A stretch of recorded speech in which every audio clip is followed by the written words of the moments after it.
Do you want to stay more focused on the right goals in your life, or even just figure out what the right goals are for you? Do you want clarity? Do you want better work-life balance? Well, you're in the right place. Welcome to Success Through Failure. Welcome to the Success Through Failure podcast, the show that reveals failure as your path to success. You'll listen to intriguing interviews with some of the most successful people on the planet and learn how their failures became a launchpad for success and how yours can too. Here's your host, former Division I All-American wrestler, former Division I head coach, speaker, and personal coach, Jim Harshaw. Welcome to another episode of Success Through Failure. Today, I bring you Philip McKernan. Ever since I finished my career as a Division I All-American athlete, I longed for not only the clarity of purpose that I had as an athlete, but also the accountability that comes with aspiring for big goals with a team of like-minded people. Then I discovered mastermind groups. Masterminds are small groups of like-minded people who get together either in person or over Skype or just over the phone to provide support, feedback, and advice to other members of the group. So I dove in and I learned all I could about mastermind groups, and then I finally launched my own. And the change was instant. I regained the accountability of being part of a group of like-minded, hardworking individuals who hold me to a higher standard. My mastermind group helps me get feedback and advice and even validation when I'm making big decisions in my life. And I have clarity and focus and accountability again, just like when I was an athlete. I've now facilitated dozens of high performers in mastermind groups. I'm talking Olympians and MBAs and neurosurgeons and professional athletes and entrepreneurs and lots of others.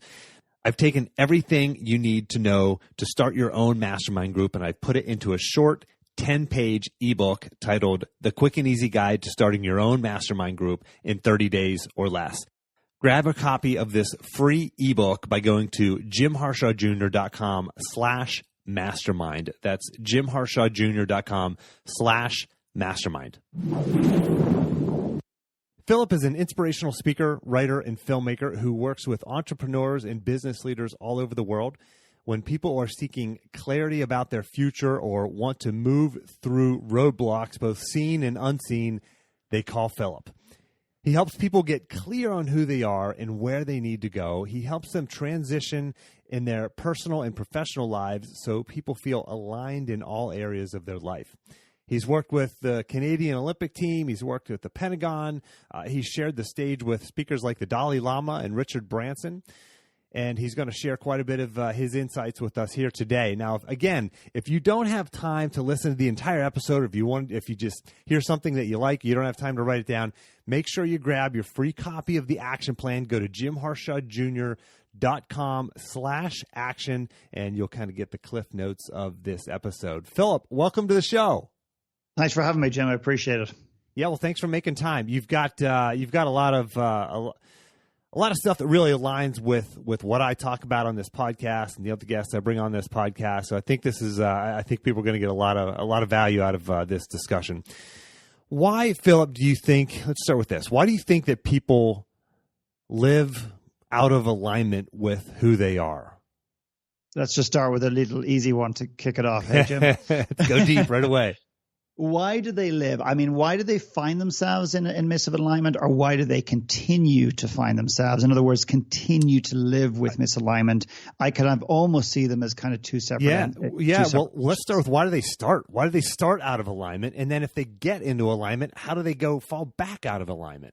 Yeah, no, I find I come across a lot of, whether it's entrepreneurs or individuals who find themselves out of alignment and are too busy judging themselves for finding themselves in this position without finding any type of compassion, any type of space, just to respectfully take a step back and say, okay, how did I get here? What was the sequence? What happened? What were my patterns? What was my self-talk? What were my values? What were my beliefs that led me to finding out ultimately that I'm doing something or have been doing something for a very long time? And when I say out of alignment, I don't just talk about professionally. Sometimes we're living in the wrong cities. Sometimes we're living in the wrong relationships. Sometimes we're living in the wrong, wrong industry, the wrong jobs, or whatever it happens to be. And I think we're set up from a very, very early age to move towards what society wants for us and to fit into certain boxes. And I think it's part of our schooling. And I don't mean traditional education. I mean both traditional and non-traditional education. I mean schooling as in home, because typically most of our parents, and this is my own personal research and my own personal experiences, most of our parents just did jobs for the sake of it. And they went, they made money, they came home. Their sole function was to provide, put bread and butter on the table, or maybe more, and that was it. The passion and the purpose conversation has really only started to come into the kind of human consciousness, the conversations through social media and so on in the last, very aggressively, I would say, in the last 20 years. So prior to that, it was not just acceptable, but it was expected you just to do a job and get paid and come home. If you enjoyed it, I mean, you were odd. There's something weird if you went and came home from work with a smile on your face. And now we see that as a real opportunity and a real, there's real potential in that. And now that's something that many of us, if not all of us, are striving for. The challenge is that so many of us are out of alignment with who we are in our own skins, never mind what we do professionally. So why we find ourselves here, I think it's part of our schooling. It's to have the courage to stop in the journey and say, okay, hang on. Am I in alignment with who I am? Well, the biggest missing link there is, who am I? Most people really don't know who they are when it's all said and done. They don't really understand, not just intellectually, but emotionally, who they are as an individual. And therefore, that's part of the misalignment challenge in the world today. Yeah, I think one of the key words you said there is stop. You have to stop and do the work, right? You have to stop and actually ask yourself, or get some perspective on your life. And it's interesting. My philosophy very, very strongly aligns with what you're talking about here, and the guests, or the listener certainly has heard me say stuff like this before. We're at a point where, right, we actually are stopping to ask ourselves this. And I grew up in a blue collar home. I was the first person in my family to go to college. Dad was a construction worker, and he just went to work to work and to bring home the bacon. You know what I mean? Just to put bread on the table, and this is definitely a new thing. I feel like, right, that people are trying to live in alignment with who they are. It is new. It's newer, and I think it's exciting, and I think it's exhilarating. And I think it's also very daunting, and people are almost getting a little bit tired and sick of this, purpose and passion conversation. And I don't mean it's in its entirety, but it's almost putting them under, they're putting themselves under so much pressure. I mean, I had an 18-year-old young man, reach out to me, 18 years old, reach out to me recently under this immense pressure to find his life's purpose. And, as opposed to experiment. I mean, when I was 18, I wasn't even asking that question. I didn't even know what my life's purpose. I didn't even know what that meant. Never mind ask what it is. And he's under this immense pressure, mainly self-directed pressure to find out what he wants to do for the rest of his life. And yet he's 18 years old. And I think, and going back to your final part of your question, I mean, the reason we stay misaligned is that I think we're actually scared of the truth. I don't think we're scared of failure. I think we're scared of the truth. We're scared about how amazing, how beautiful, how magical, how amazing we could be. And I think we'd rather fail in a misaligned role than fail in alignment. In other words, we'd rather fail at doing something we're not meant to do than run the risk of failing doing what we're on this planet to do. Because ultimately, if you fail doing what you're here to do and what you love, well, then you're really screwed. The reality is, my opinion is that you never fail. If you can align yourself to what you're here to do, you will never fail, as long as you're willing to get out of bed and actually do some work. But I think value plays a huge part of this, but I think people are getting tired of this passion conversation because passion seems to elude them, and the reason it eludes them is because they're chasing after it so aggressively. Yeah, and you mentioned something else about living your life sort of along the lines of what culture or society sort of pushes you towards or pulls you down towards, however you want to look at it. And I don't believe, I don't believe most people live intentionally. They get up and they do today what they did. They're going to do the same thing tomorrow just because they did it yesterday and for no other reason than that, and they're not actually stopping, getting off the treadmill. And I have something that I talk about called the productive pause. It's hitting the pause button on your life. It doesn't actually slow you down. It speeds you up. It helps you live more in alignment with your life. And that means the productive pause is asking questions that help you align, figure out what's important to you and align with your values. So where do people go from here? You talk about, I read somewhere a quote from you. It says, once you sort of align with who you are, then health, money, relationships begin to improve and expand with abundance. How's that possible? Talk about that. Well, I think first and foremost we need to understand where the misalignment is. So, for example, and hopefully I'll get this correct, but I mean this is kind of how I try to explain how I approach it versus maybe how rather than moving to this intellectual 4 or 5 step system of actually eradicating the challenge that we currently have, whether it's a fear, whether it's a misalignment or whatever. You know, people say, okay, great, let's assume I'm misaligned. Brilliant. Okay, so what do I do about it? And that is the most common question I get. And it's such a heady question if you think about it. This is the question I get most often. And it's such an intellectual question. And as I say, it's an intellectual question. It's an emotional challenge. The reason that we're out of alignment is nothing to do with intellect, in my personal opinion. It's to do 99% of it's to do with emotion. It's to do with the fact that I don't value who I am. I don't particularly believe that I deserve to be happy or believe I can be happy.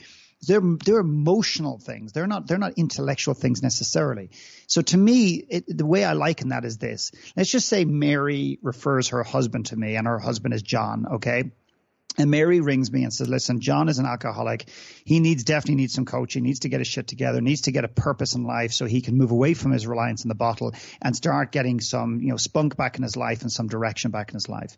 John's closest friends reached out and say, thanks be to God, he's asking for help somewhere along the line because, it's destroying his relationships, everything else. John shows up in my office, shows up at a retreat, shows up at a workshop, shows up on Skype, and says, okay, McKernan, right, apparently I'm an alcoholic. My wife says I'm an alcoholic. Everyone else says I'm an alcoholic. Now, let's fix this shit. The challenge there, of course, is that John doesn't admit that he's an alcoholic. And therefore, there is nothing that can be done. And that's the difference between an intellectual conversation and an emotional one. So the amount of people who come to me and say, okay, I think I'm misaligned. Okay, great, I'm misaligned. Now let's fix it. They haven't experienced, number one is the pain of their misalignment. They don't understand. They haven't allowed themselves not just to understand intellectually, but emotionally how misaligned they are to get in touch with that, experience the disconnection, experience what they're missing in this world. And then the motivation and the inspiration is self-realized. It just happens internally. You don't need to push this person. So how do I do this? How do I change it is the most common angle I get. I want to know why you're there. How did that happen? Why did you find yourself misaligned? What are the patterns? Because otherwise it's a Band-Aid. If you want a Band-Aid to fix the issue on the surface, there's a million people that will do that. I want to get to the core. By getting to the core of why this happened to begin with, I want to eradicate the pattern from ever appearing again in the future, if that makes any sense. Yeah. Yeah, it makes a lot of sense. I mean, obviously that's a process. I mean, can you give us an overview of that process for the listener who's like going, yeah, I mean, I kind of, I talk to a lot of my listeners. I know the type of person who's listening. They're a high performer. They're hungry. They want more. They want to get more out of life. And a lot of them are just sort of a little foggy on what the next step is. They're people who hustle, who work hard. They don't want to be average. They don't want to be mediocre. They want to be high performers. But some of them just aren't real clear on what the next step is. Okay, I got the shovel in my hand. I'm ready to dig a hole. I just don't know where to put it. Okay, so here's again. This is where I frustrate a lot of people. But this is me. This is a long-term thing. This is not a short-term fix I'm looking for. I'd say put the shovel down. Why are you digging holes? Why do you want to dig a hole? What's the purpose behind it? Why are you out here in the field with a shovel in your hand to begin with? So someone comes to me and says, hey, McKernan, I hear you're good at helping people get clear and grow businesses and so on. I say, great, what's your business? I run a widget business. Doesn't matter what it is, but I make widgets, for example. I said, brilliant. So what do you want to do? I want to double the business. Why? Well, I want to go from 5 million to 10 million turnover. Brilliant. Why? Well, isn't it obvious? So I have more money and I have more choices and I have more freedom. I'll say, well, that's a perspective that I don't necessarily believe in, because I don't believe more money and more turnover is going to give you what you necessarily really want at your core. I want to know why you're in this business. I want to know if this business is aligned to you. I want to know if you know yourself, which most likely they don't know themselves because they're too busy living in their head. They're too busy. They've been too busy building a business and they've never done the real work of stopping and saying, who am I at the core? And when you understand who you are, then what you're here to do automatically shows up. This is not a 10-step process of finding your passion, nor is it something you need to go outside into the world and find. It's uncovering it from within. And most of the people that, these very heady, very driven, very productive driver personalities, they don't see the value in that. And the biggest challenge for those individuals is they're living too much in their head and they're missing opportunities. And yet there's this little whisper saying, buddy, you're out of alignment. You're heading, yes, you're one peak after another. You're achieving these summits. But there's this feeling of emptiness that you're not honoring, and they're moving too fast, and they're looking for a quick answer to what is sometimes a bigger challenge. And therefore that I want to know why you've got the shovel and why you want to dig a hole, and what are you looking for? What are you looking for in your life that you feel is missing, that you need to dig a hole to find it? So to me, it's not about where you go. What the next step is, to me, is stop stepping, stop moving, and let's really do a deep dive on your current reality to either ensure one of two things are going to happen. Number one is you're absolutely on the right path. So be proactive as opposed to reactive in this life. Or two is to find out that you're misaligned in your relationship at home with your wife or your husband.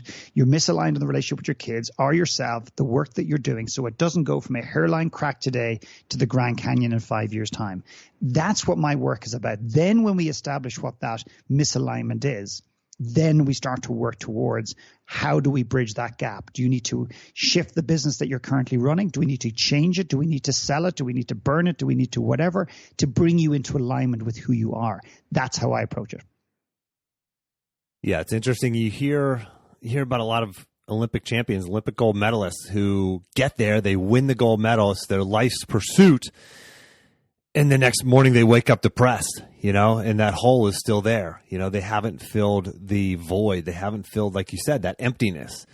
Well, let's talk about that. Let's talk about Olympic athletes. Let's talk about athletes outside of Olympics, golfers and sports athletes. I've dealt with and dealing with a number of them at a fairly high level, and you're absolutely bang on. And what I would say is categorically 100% what you just described, and there could be other subtleties as well, is that they don't and have never really stopped to consider really fundamentally deep down why they want gold, why they want silver, why they want bronze, why they've devoted most of their life. They'll tell you intellectually that they're proud, they want to represent their country, they want to make people proud. This is what I dreamed of as a kid. And the rare occasion that is actually true. But most of the time, it's not true. Most of the time, they're chasing it because they don't know what else to do in their life. They feel that that's how they get value in this world, and recognition and validation. Often, they're trying to seek validation from one or both of their parents, if in most of the time. And their why is fundamentally flawed. Like really, if you dig down, if you don't accept their intellectual initial answers and you go deeper, you'll find that there's cracks in it. And what happens is that they cannot align fully to the why behind it. It'll always feel empty. And no matter what they achieve externally, how many pieces of gold, how many pieces of silver, how many bronze medals, how many Olympics they even represent their country at, eventually they have to face themselves in the mirror when the lights go off, or the lights go on in the morning, or they have to lie in their bed at nighttime wondering, who am I? What was this all for? And who am I now? Because their identity has been wrapped up in what they've done as opposed to who they are. Man, you hit the nail on the head there. James Leith is he's the head of leadership development at IMG Academy, and IMG Academy is it's basically a private school for elite athletes, and they just have they crank out NFL and NBA prospects right and left, and golf, tennis, a couple other, soccer, I think, maybe one other sport. But James Leith, I interviewed him, episode 55 for the listener. If you want to go back and check that out, James Leith, episode 55, the head of leadership development at IMG Academy. Well, James talked about one of the things that they do with their athletes at a young age, when they're in high school, is they help them figure out their identity beyond sports. Because so many of these athletes, they go on to successful careers, but or they don't, right? And once it's over, they're like, their identity's gone, right? They're like, I was a tennis player. For me personally, I was a wrestler, and we identify with that. If you go through, if you train for something your entire life and you dedicate yourself to one thing your entire life, and then you lose that, a lot of people lose their identity, and bad things can happen. And so I think it's really important work to have those conversations in high school, like he's doing, and as well as what you're doing. It is important for athletes, but it's also important for mothers. Yeah. Mothers who devote so much of themselves to their children, and when their children walk down that driveway on the last day of or their first day of college or their last day of college or whatever the case may be, and the mother closes the door, you tell me there's not mothers on this call or listening into this podcast at some level, wondering, who am I when my kids are gone, or who am I now that my kids have gone?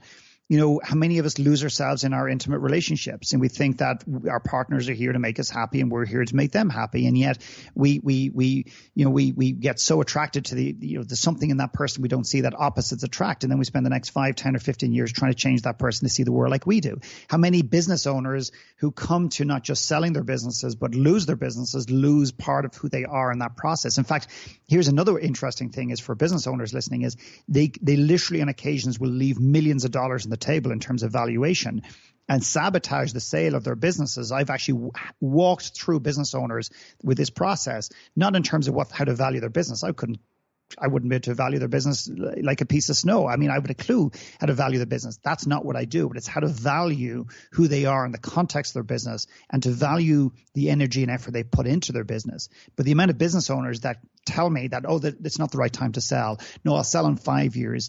I don't want to sell out now because I don't want to leave my team high and dry. Really, what they're scared of is they're scared of moving the thing that they've identified with. So you're moving it away because their identity has been so tied to it. So I've actually seen business owners, entrepreneurs actually sabotage the sale and the execution of their business and leave millions of dollars on the table. The U.S. military, when they take their uniform off and they retire and they move away, they're not getting a Starbucks coffee for free by the person in front of them saying, hey, thanks for your service. So they have a double fall because they're now in this, not celebrity necessarily, but this hero role in society, in the U.S. in particular. So their fall from grace is twice as hard. And that's why today you have 22 military personnel every single day, committing suicide, taking their own lives, and does not account for the millions, the hundreds of thousands that are depressed, on drugs, using some sort of substance to numb the pain and the vacuum of their uniform taken away or taking it off. And who am I now? The reality is they never figured out, I believe, who they were at the beginning. And that goes back to your original point about teaching these kids. I speak in high schools. I have for many years, and it's probably the most rewarding speaking environment, and toughest, I would add, that I've ever had to speak at. And kids don't need more financial literacy. They don't need necessarily how to write code and software, even though that's important. What they need to understand is, who are they? What is their value in this world outside of their talents and their skill set and what they're good at? They need to understand their value. So when they hit a wall in 20 years or 10 years or 50 years from now, when their identity is stripped from them or someone tries to, they don't need their business to define who they are in this world. They don't need a gold medal to define who they are. That's just a bonus and something they wanted that was in alignment of who they are. Man, I couldn't agree more. This stuff needs to be taught in schools, and it's not. You can always learn the code. You can always learn the finance. This is stuff that is foundational to a fulfilling life, and it's just it's missing. Jim, what are you talking about? Are you saying that when you walk down the corridors of your school, there was no class that says, hey, come on in here and get to know who you are? Surely your school had that, like mine did. No, I mean, I can't speak for you, but I know from me, there was copious amounts of information, most of which I never used and never will use, shoved down my neck. I didn't get a choice to do it. And yet the questions, the conversations that I yearned for as a child, yearned for as a young man, yearned for as an adult, and still yearn for to some extent as later in my life, just were non-existent. And I think that can start in the school, but I also think it can start at home. That's really, I don't think we should wait for the schooling system to change or the political system to change. Let's have these conversations at home with our young kids, and don't underestimate the power of our 6, 7, 8, and 10-year-old kids, that they're not capable of having these conversations. I could share 2 or 3 stories about my kids that would blow your mind, not because of me, but because of their awareness. It's staggering. And I think we underestimate the power that our children have in terms of their awareness and their ability to comprehend conversations like this. Yeah, I agree. My wife is a licensed therapist, and she works mostly with children. And thank goodness, because she just is so connected on stuff like this with my kids. And I've got 4 children, and ages 3 through 11. And she just does such a good job of pulling this stuff out of them and really allowing them to be who they are and find out who they are and experience different things and experience the world the way that aligns with them. And it's a really valuable thing. And going back to what you said about schools is like, you're right. We can't wait. We can't wait for the school. We've got to be accountable. We can't sit and blame it on somebody else. We as parents, we have to handle it. We have to step in, and if the school's not doing it, that's fine. They're doing what they do, and parents need to do what they do. And if you think it's important for your child, step up and do it. And that's a really important lesson too. And one thing you also talk about is there's this fear sometimes of making that change. There's this fear of putting down the shovel first before you start digging that hole. And you've said that you believe the ultimate destination of fear is regret. Talk about that. Yeah, I think ultimately, I think so many of us in this world have regrets, and we use those regrets to actually, fuel more regrets. Really, we'd rather sit here and beat ourselves up for what we haven't done as opposed to get off our ass and actually do something different about it. It's not like who you've been and what you've done should define our lives. It's like, who do you want to be? And I think that's the challenge with a lot of goal setting. And so many people that I meet today have goals that are just, they don't have a lot of substance in them. They're things they want to achieve that they believe or think that will make them happy. Sometimes they're in alignment. 99% of the time, people have at least one, if not more, goals that are out of alignment with who they are. And again, it comes back to this fundamental issue that we don't know who we are to the extent that we need to, our stories, our past, in order to equip ourselves with the awareness today to actually write a future that serves us. And ultimately, we're setting ourselves up for huge amounts of regrets. I mean, the amount of parents I meet today that are stifled and they'll use their kids as a reason, they'll use money as a reason, they'll use lots of things as a reason not to go for it, to give it a go, to give it a lash, as we'd say in Ireland, to give that dream a go. And yet in 20 years' time, they'll tell their kids to go for it. And, but they're not doing it themselves. And to me, that's, rather than judging those people, I'm not judging them. It's challenging them to say, hang on a second, do you want that conversation to be a lecture with your kids in 20 years' time?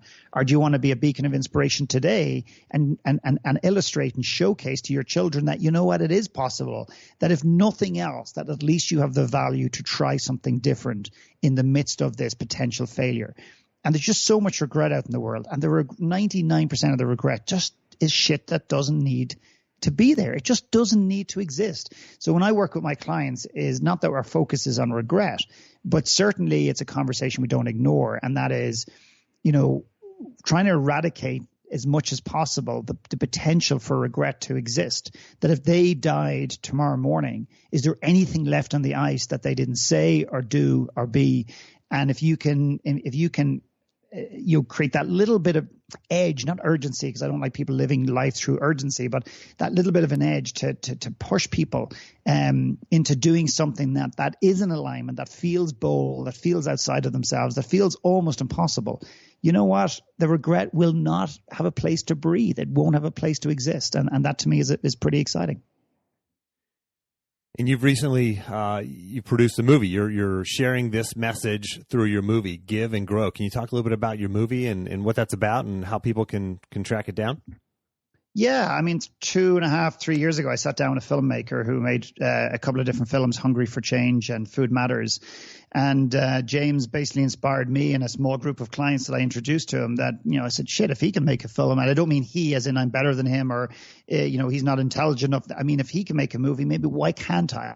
I mean, that's just his lovely nature that he inspired me to really, believe that this is something I could do. And again, if you look back at my history, my lack of confidence, my lack of awareness, my insecurities, I said, why not? I've written a few books despite being dyslexic. So again, the idea was set about 3 years ago and maybe 2.5 years ago. And then, sorry, my doorbell is ringing, would you believe? So you'll probably hear that in the background. So I might as well just acknowledge I couldn't hear it yet. So I don't that's know what if we get for that's what we get for going. That's what we get for going live. So for me, that was the idea. And then I've one of the most brilliant days of my life. One of the days that was a real catalyst to my life was when I spent a day in an orphanage in Sri Lanka many years ago, and how it really opened me up and how it allowed me to see that I have value beyond writing a check, beyond giving gifts to kids. And years later, I joined the dots looking backwards and said, geez, that really was a pivotal day in my life. And it wasn't just working with kids. It wasn't just giving volunteering. It was the processing, which is missing in almost all volunteer experiencing. And that is, how is this impacting you? Why has this moved you so much? How is giving in your life? Why isn't it in your life? And where's your value, and more importantly, your gift in this world? So I decided to put a retreat together 4 years ago called Give and Grow. And we've done 4 experiences to different parts of the world with entrepreneurs primarily, not exclusively, and how it's opened them up to look at their businesses, their lives so differently. And then I said, well, why not? Let's make a documentary on the movement. And that's what happened. We didn't get too attached to the outcome, thankfully, because the storyline changed a little bit. And what emerged through this documentary making process is the difference between a talent and a gift. That we all have this inherent ability, this deep inherent ability called a gift, as far as I'm concerned, to impact other people in a positive way, purely from making them feel really special, not alone, and meaningful in this world. And that is our inherent gift. And my job has now become, and my mission has become, really helping people uncover that gift and understanding that gift and unleashing that gift in the world. And that is in essence what the film is about. That's great. Now, has it been released yet? No, it's going to be out in about, we got the final version 2 or 3 days ago, a few little edits back and forth. There's a lot of working parts, a lot of details to a film, and similar to a book, but more technically challenged around filmmaking. There's a lot more moving parts in a technical aspect. So it'll be ready to rock and roll within the next 3 to 4 weeks. Okay, great. And so that may be ready by the time this interview goes live. So for the listener, giveandgrow.com, but I'll have that link in the action plan, so you don't have to remember that. Just go to jimharshawjr.com/action. I'll have a link to that, as well as all the other resources and whatnot, and quotes and different things we're talking about here. Philip, can you give us a little bit of an idea about your upbringing and your background, just kind of the sort of 30,000-foot view? Obviously, you grew up in Ireland from the accent, but tell us more about yourself. Yeah, I grew up in Ireland. Dyslexia played a big part of my life simply because it really eroded and devastated much of my confidence as a kid, because I didn't understand it. The schooling system didn't understand it. And I was in a system that I simply should not have been in. I mean, it just didn't work. It certainly affected my confidence, not being able to read like everyone else and not understanding why. And those days you didn't ever entertain, or certainly I didn't entertain the conversation, hey, I'm a bit different. Maybe that's a good thing. To me, it was all about, why am I different? How can I fit in? And what I did was I look back with a lot of compassion, actually.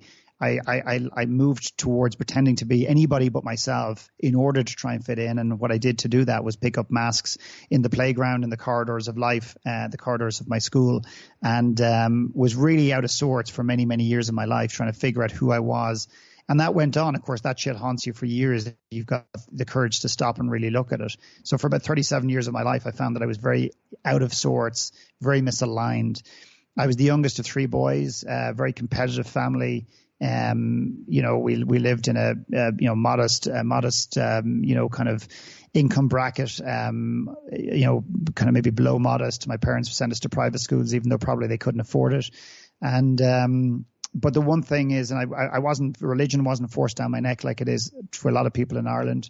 My parents gave us choice in that regard to many respects. And also my parents, I don't remember the conversation ever happening, but I do remember this feeling that no one was ever better. We were never better than anybody else, but no one was ever better than us. So no matter whether I met the president of Ireland, whether I was sitting next to Seve Ballesteros, one of the greatest golfers that ever lived, whether I met a film star, all of which did happen at different times in my life, they were never better than me. So my parents, by just the way they brought us up, they always made us believe, not by what they said often, but what they didn't say, that we were as good as anybody, and that no one should be put on a pedestal. And that is one thing that I'm eternally grateful for. My mother was very intuitive. I had this feeling that my mother just knew shit, and I'm not talking intellectually. I'm not talking homework. She just had this incredible way about her, but she didn't necessarily trust that intuition. And I think if I've inherited some of that intuition, I'm told I'm very intuitive. I believe that I inherited that from my mother. Now, you've obviously been very successful, and like I say, you've met a lot of successful people, and you work with a lot of people, and you're doing some pretty cool things right now. You've written books. You got a movie coming out. Has there been a time where you failed, a time where you failed and that just sort of overwhelming self-doubt that sort of beats us down when we fail, that little voice that starts speaking up in the back of our head that says you're not good enough? Was there a time where you failed? Can you tell us about that and maybe how you got through that? No, I never failed. No, okay. This is my first guest that has not failed. So, okay. Well, I hope we've got another 3 hours. Yeah. I mean, honestly, and Jim, maybe I shouldn't say this, but I woke up this morning and I had doubts. I don't wake up that regularly feeling that, but I woke up this morning and that old voice, and I say old very intentionally. It's not a new voice. It's not a new day with a new voice. It's a new day, but the voice is old. And that is, what are you doing? You're not good enough for this. This is not, who's going to listen to you, et cetera, et cetera. That voice, literally, I woke up with that this morning. And there's no rhyme nor reason. I didn't have 25 whiskeys last night. I didn't eat a burger at 10 o'clock at night. I just think there's this. But what I do now is I honor that voice. So I have failed many, many, many times. In fact, growing up as a kid, I felt that probably every day was a failure. And I've never said that before. And actually, even as I say that, I feel there's an overwhelming sadness, and not a judgment, but a sadness around that. I felt like a failure every single day of my life. And I'd say that haunted me for a very, very long time. And what I did was, to cope with that, is I pretended. I wore those masks, and then I did what most people really do, and that's get busy. And then I faced the fraud in the mirror, and that is feeling like a fraud, which a lot of people do, particularly a lot of successful business owners, a lot of speakers, a lot of writers, a lot of people in the public domain. If they've got the courage to face it themselves, never mind admit it in public, but a lot of them feel like frauds when the lights go out. And rather than run from that, I addressed that. I met it head on. I have failed in so many ways you can't imagine. I failed financially. I failed in business. I've let people down. I've let myself down. I've emotionally failed. I failed in relationships. And I will continue to fail in my life. And it's what I do with that so-called failure. I can tell myself, oh, it's a lesson, and I needed to fail to succeed, or I can look at it and go below that intellectual Band-Aid and say to myself, okay, so what really happened here? Why did this happen? What is it telling you? Where is it? And I find that every time there's one common denominator to my failures. There's this overwhelming link between my inability or lack of desire to trust my intuition, my gut, my soul, whatever you want to call it, and my output in terms of failures. When I ignore my gut, when I ignore my intuition, when I don't listen to my soul, I fail every single time. Every single time. And thankfully, I have found this space to listen, to nurture, to honor it. I still fail, if you want to call them inverted commas, fail, but my success rate has dramatically increased. And I would operate probably today in my business and personal life on about 80% of my decisions and my thought processes are intuitionally driven as opposed to intellectually driven. Man, well, thank you for sharing that. One of my missions in life is to normalize failure. I mean, failure is something that happens to everybody. I don't care who it is, and whether you're looking at the successful entrepreneur who just sold their company for an IPO or the successful athlete or anybody else. It's something that happens to everybody. It's a normal experience, unfortunately, in life, and we can find benefit from it, and we can move through it. Philip, what's an action? What's something that they can take, an action they can take in the next, let's say, 24 to 48 hours to start just moving towards living more in alignment with who they are? Jim, I'm going to seriously piss you off. I keep going down this path, but I'm sorry. But if I have to honor what I believe and what I know to be true in the world, and I have now worked with so many thousands of people, and it doesn't mean that I'm perfect. It doesn't mean I have all the answers. The first thing I would say is stop moving. 90%, almost every single person I meet is moving too fast to begin with. They've got 3 businesses, because you know what? It's not cool anymore to have one business. You've got to have 2 or 3 businesses. You've got to be. We don't even understand to some extent what happiness is. We haven't even stopped to define what success means to me. To me, we're too busy reading it in Fortune magazine and Entrepreneur magazine and all these other magazines. Not that they don't have value, but we're being told what success is. What I want people to do is to stop and define what success is to them. If I had If I have to generalize this answer, which I have to do, appreciate that some of your listeners are sitting on a yoga mat having stopped and having done nothing for 5 days, and this will make no sense. But most of your listeners, I suspect, are moving at the speed of light, and they don't even know it. They think their movement, their busyness, their chaos is natural. It's normal. It's not. There's this new phenomenon that we've adapted in society that unless you're busy, you're not cool. Unless you're busy, you don't get business. Unless you're busy, you're not successful. I would ask you to not make any move. And I don't mean sit there and do nothing, because I have a mantra that I believe into my soul, and that is, in the absence of clarity, take action. So when you're sitting there uncertain and in the middle of and the midst of decisions, pull the trigger on something and see what happens. Even if it goes to shit, you're going to get clarity. But for most people, if I had to generalize and give you one answer, I would say stop moving. Most people are so – I talked to an entrepreneur the other day, Jim, that is so scared of himself. He's so scared of silence and peace and stopping. He can't even get in the car without the radio on. He can't even get in his own car without the radio on because he doesn't want to be with his own thoughts. What I want people is to get beyond thoughts and actually to get in touch with how they feel about their work, feel about the place they live in, feel about their relationships. I have so many business owners that tell me today, oh, no, I'm totally in alignment. No, my relationship with my wife, oh, it's amazing. My kids, oh, geez, I've never, you want to see my friend John, like his relationship with his kids is so dysfunctional. My relationship is amazing.